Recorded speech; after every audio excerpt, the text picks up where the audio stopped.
भाजपा में दो बड़े नेता ऐसे हैं जो अपने बयानों के जरिए लगातार सुर्खियों में बने रहते हैं। एक तो सुब्रमण्यम स्वामी और दूसरे साक्षी महाराज। साक्षी महाराज और सुब्रमण्यम स्वामी के बयान ज्यादातर हिंदुत्व से जोड़कर देखे जाते हैं। इस बार साक्षी महाराज ने बिहार से विपक्ष को क्यों ललकारा? महाकुंभ को लेकर साक्षी महाराज ने अब कौन सा बड़ा बयान दे डाला? और महाकुंभ के आयोजन के बाद महाकुंभ की सुर्खियां अब भी भाजपा नेताओं की जुबान पर बयानों के तौर पर क्यों देखी जा रही हैं? और ये बयान विपक्षी दल समाजवादी पार्टी से लेकर कांग्रेस और बसपा की बोलती बंद कर देने के लिए क्यों काफ़ी है? और इस बार साक्षी महाराज ने अपने ही एक बयान से ममता, लालू प्रसाद यादव, मल्लिकार्जुन खड़गे और समाजवादी पार्टी की बकिया एक साथ क्यों उधेड़ डाली? और विपक्ष को लेकर दिए गए साक्षी महाराज के बयान के बाद विपक्ष क्यों खामोश बैठ गया? ये कुछ ऐसे सवाल है जिनका जवाब अपनी आज की इस रिपोर्ट में हम आपको दिखाएंगे भी और बताएंगे भी। दरअसल भाजपा सांसद साक्षी महाराज बक्सर में बने चंद्रिका देवी मंदिर के दरबार में बने भव्य कॉरिडोर के उद्घाटन करने पहुंचे थे। उद्घाटन के संपन्न होने के बाद मंच से साक्षी महाराज ने जमकर विपक्ष पर हमला बोला।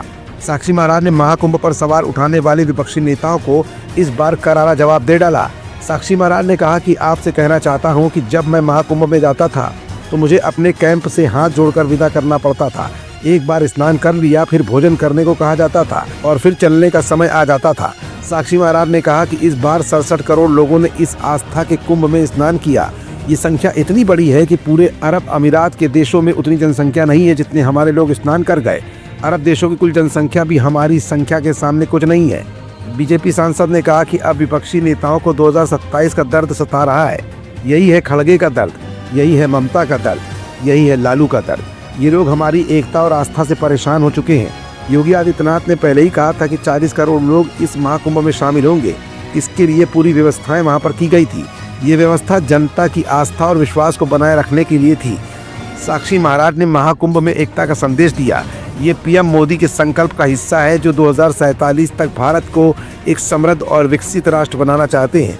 हम पूरी दुनिया को दिखा रहे हैं कि भारत की ताकत हमारी एकता और हमारी आस्था में है। महाकुंभ ने ये साबित कर दिया कि हमारे देश की संस्कृति, एकता और विश्वास किसी भी राजनीति से ऊपर है। फिलहाल साक्षी महाराज के इस बयान ने पूरे विपक्ष को निशाने पर ले लिया है, क्योंकि लगातार महाकुंभ में हुई भगदड़ को लेकर समाजवादी पार्टी सहित तृणमूल कांग्रेस और कांग्रेस भाजपा सरकार पर तीखे सवालों के हमले कर रही थी।